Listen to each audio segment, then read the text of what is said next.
Hi there, beautiful soul. So when you got in the beginning of, let's say, your disease, you've got a lot of symptoms and you don't really know what is happening for you. Then you land in the medical circuit and they're going to try to find a label for you, because that's what the medical community does nowadays. To find a label as soon as possible so they can direct medication to you to solve your problem. But unfortunately, not for every problem there is medication, and not every label that there is right, in my opinion. For example, if you got chronic fatigue syndrome, there is a whole lot of symptoms that you can have, yet they call it chronic fatigue syndrome. Probably because fatigue is the most debilitating symptom that you're having, but you might have lots of other symptoms. And they say it's chronic after 6 months. So if you don't recover after 6 months, then it becomes chronic. But for other conditions, you don't need to have this 6-month period. And I don't really like the name chronic fatigue syndrome, because a syndrome is a sort of a collection of symptoms. And then it's chronic that you have only one in this case. So, I mean, cancer patients, they also are fatigued. So you can also call them chronically fatigued, right?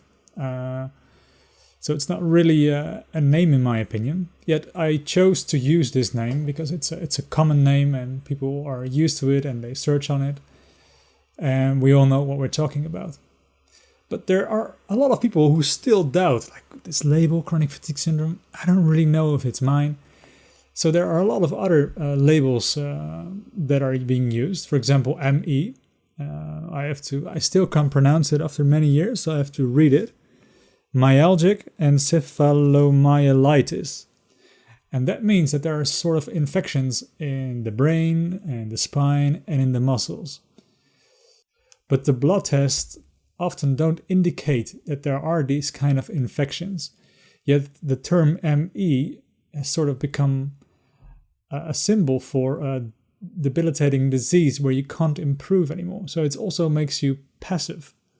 So I'm also not a fan of this label, yet it's often being used ME/CFS. And I only adopted this after I initially recovered for chronic fatigue syndrome to see how can I reach the most people. So there is this hashtag right now, for many years. It's called hashtag millions missing, because millions of people have this in some sort of a way. Some have different symptoms, but it's all sort of, like these syndromes. It's all sort of vague and not knowing what they want to do, not knowing if there is a cure, there's a treatment, how to treat it, or how to deal with it.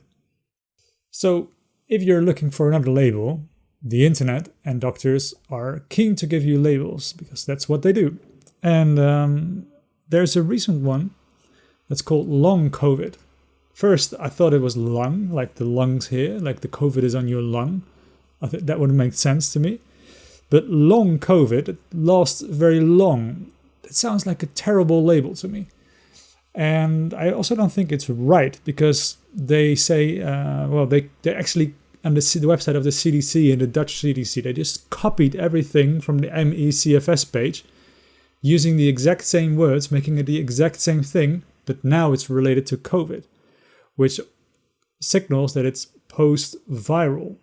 And I think the majority of people with MECFS, chronic fatigue syndrome, that label, so it started after a viral infection. It always starts after some form of stress, whether it be toxic, emotional,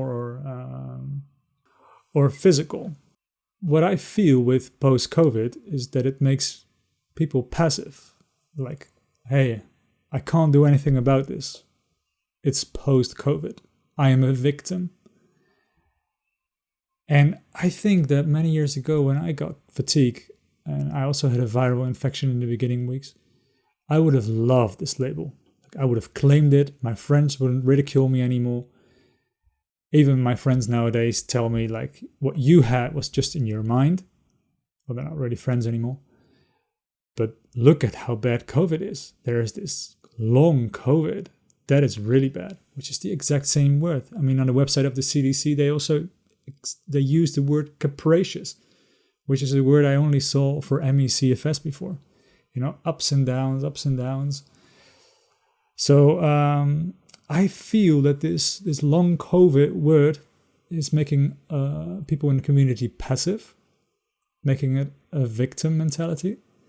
But I also feel that the people who were ignored before for chronic fatigue syndrome are now being used in a storyline to sell fear about how bad COVID is. So there is this huge number of people that have long COVID right now, or think they have.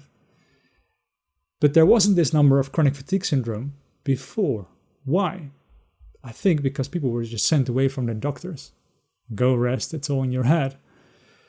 And from what I see from my website and other communities is that the amount of people that get these post-viral symptoms is not increasing much in comparison to 2 years ago or something. It's every year thousands of people get post-viral fatigue, which is another name that you can use, meaning that it doesn't really go away after the viral infection, and you sort of get fatigued, and that fits perfectly into the chronic fatigue ME label as well. A much better label is SEID, Severe Exercise Intolerance Disorder, which actually can also be called to people who have a leg being amputated, or people who have got cancer, people with rheumatism. I mean, they also can't exercise, don't they? So, but it shows a little bit more what it is, because often people get crashes after a while. Like on Monday they have some sort of exercise, and on Tuesday the crash starts. So there's sort of the delay in it. And it describes it really well. So people feel attracted to this label. It was very hot when I got chronic fatigue syndrome in 2015, but it's sort of gotten into a forgotten world or something. I don't see people using this label anymore. Then chronic Lyme. Well, what is this? If you look at Lyme disease, you see that there are a lot of symptoms that don't really match with chronic fatigue syndrome. And if you make it chronic, then first of all, they have to be found a virus in your blood. But often healthy people without any symptoms also have this virus in their bloods, borreliosis. So comparing Lyme to chronic Lyme is different. And you might have the virus in your blood or not. But the symptoms are much similar to what we used to call as chronic fatigue syndrome, which I'm also not a fan of. And I think almost every of this label makes us passive in a way. But the label that empowers us the most is ANS dysregulation, autonomic nervous system dysregulation. It's a term made public via Dan Neufer, I think.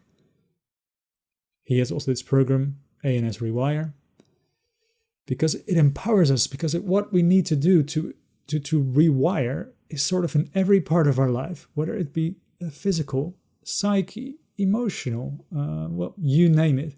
We need to calm down our nervous system. And in some areas, this is just a matter of leaving your cell phone behind and being in nature for a while, being on the beach and relax, enjoy. But in other areas of our life, it's more complicated, and we need to go to a psychologist, work on coping mechanisms, work on emotions, work on addictions that we have. There is a lot more about that.